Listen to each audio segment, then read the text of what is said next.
Hello students, the बिगेटर में आपका स्वागत है, जहां पर हम लोग क्लास 12 फिजिक्स के ऑल डेरिवेशंस को कवर कर रहे हैं। आज हम लोग कंप्लीट करने वाले हैं chapter second electrostatic potential and capacitance का लास्ट डेरिवेशंस आज है। और इसको ध्यान से देखेंगे कि हम लोगों का ये लास्ट डेरिवेशंस है। ये जो डेरिवेशन है हम लोगों का energy density in a capacitor, जिसको U D equal to 1/2 epsilon naught E square लिखा हुआ है।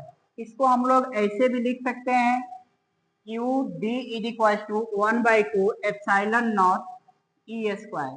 अगर यू डी के प्लेस पर यू भी लिखा हुआ रहेगा तब भी हम लोग एक ही चीज समझेंगे, दोनों सेम ही है। ऐसे लिखें या ऐसे लिखें, दोनों सेम चीज है। आपको ऐसे भी लिखा हुआ मिलेगा energy stored per unit volume in a parallel plate capacitor.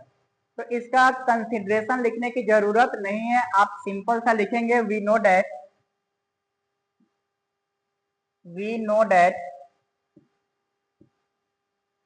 u is equal to, इसके जस्ट पहले वाले डेरिवेशन में हम लोग डेराइव किए थे हाफ सी वी स्क्वायर, ये हम लोग पढ़े थे।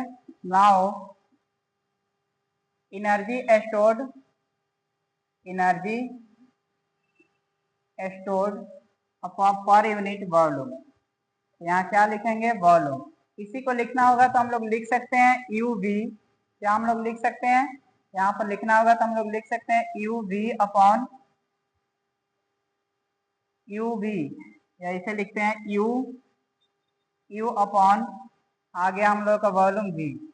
यू के प्लेस पर क्या रखेंगे 1/2 सी वी स्क्वायर, और इसके नीचे आ जाएगा वॉल्यूम। अब ये भी हम लोग जानते हैं वॉल्यूम के लिए क्या लिख सकते हैं, ये पैरेलल प्लेट कैपेसिटर है तो इस प्लेट का एरिया कुछ ना कुछ हम लोगों का होगा, कुछ ना कुछ एरिया होगा, और इसका डिस्टेंस क्या है डी है।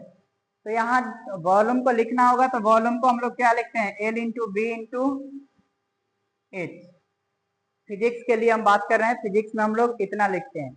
एरिया के लिए क्या लिखते हैं, अगर एरिया का बातें किया जाएगा तो एरिया के लिए हम लोग लिखते हैं एल इंटू बी। तो यहाँ तक इसी को लिखना होगा तो हम लोगों का डी है, डिस्टेंस ये, तो वी इज इक्वल टू हम लोग ए इंटू डी भी तो लिख सकते हैं, क्योंकि डी क्या है एक लेंथ हो गया, या कोई भी हम लोग का हाइट भी ले सकते हैं। तो हम लोग यहाँ लेंथ लेंगे तो ए इंटू डी भी लिखा जा सकता है।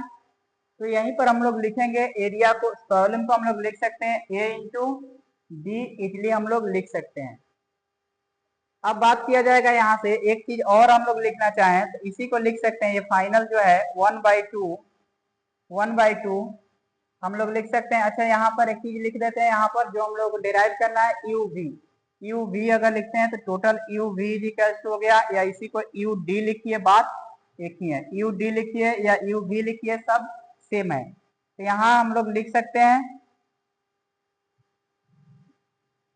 You V is equal to, इसका वैल्यू 1/2, और c के प्लेस पर हम लोग लिख सकते हैं क्या, c के प्लेस पर आप देखिए, c के प्लेस पर एक फॉर्मूला हम लोग जानते हैं epsilon naught, c is equal to epsilon naught a upon d, ये हम लोग पढ़े हुए हैं। इसके जस्ट पहले वाले डेरिवेशन में इसको डेराइव भी हम लोग किए हुए थे कि c is equal to epsilon naught a upon d। अब देखिए यहाँ अगर आप इसके पहले वाले डेरिवेशन को नहीं देखे हैं तो पिछले जितने भी डेरिवेशन हैं आप जरूर एक बार देख लेंगे, तब आपको समझ में आ जाएगा ये कैसे आता है। फिर यहाँ पर वैल्यू पुट करेंगे epsilon naught A upon D into V square, और ये सबके नीचे आ जाएगा ए इंटू आ जाएगा हम लोगों का डी। यहाँ तक मैं आशा करता हूँ कि ये क्लियर होगा आपका। अब इसी का कैलकुलेट करेंगे, कैलकुलेट करने के बाद ज्यादा दूर हो गया, यहीं पर मैं लिख देता हूँ C is equal to epsilon naught A upon D. यहाँ पर मैं लिख रहा हूँ, अब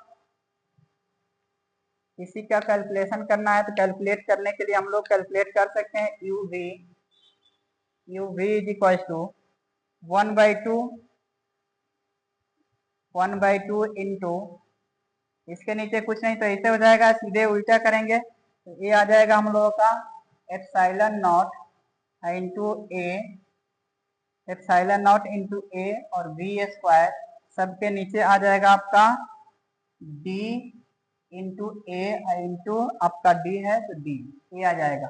ध्यान से एक बार कैलकुलेशन देखेंगे, आप कैलकुलेट करने का इसको ट्राई करेंगे, क्योंकि इसके नीचे कुछ नहीं तो 1 है, अपोजिट होगा, उल्टा करेंगे ऊपर जाएगा तो आपका ऐसे आ जाएगा।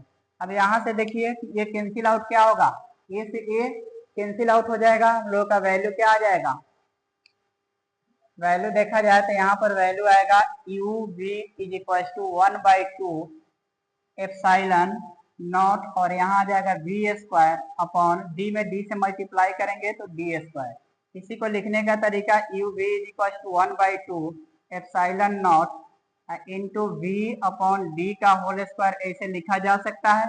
इसमें कोई प्रॉब्लम आपको नहीं होनी चाहिए कि हम लोग लिख सकते हैं। अब वी अपॉन डी एक इलेक्ट्रिक फील्ड का फॉर्मूला हम लोग पढ़े थे कि electrostatic potential per unit length, D क्या है हम लोगों का, लेंथ है, यहाँ से यहाँ तक का लेंथ है तो यही डी है, तो ये इलेक्ट्रिक फील्ड के इक्वल होता है। तो यहाँ पर हम लोग लिख सकते हैं U V is equal to 1/2 epsilon naught into A formula होता है, v को e लिख दिए और e का स्क्वायर।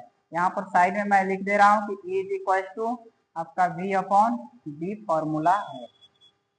यही फॉर्मूला हम लोगों को प्रूफ करना था, जो यहाँ पर आ गया, आप ध्यान से एक बार देख लेंगे। प्रूफ यही करना था कि यू वी, या इसको क्या लिख सकते हैं, U D is equal to 1/2 epsilon naught और e स्क्वायर।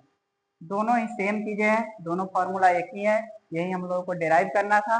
तो ये हम लोगों का लास्ट डेरिवेशन था इस चैप्टर का, जो हम लोगों का पूरे डेरिवेशन को कवर कर चुके।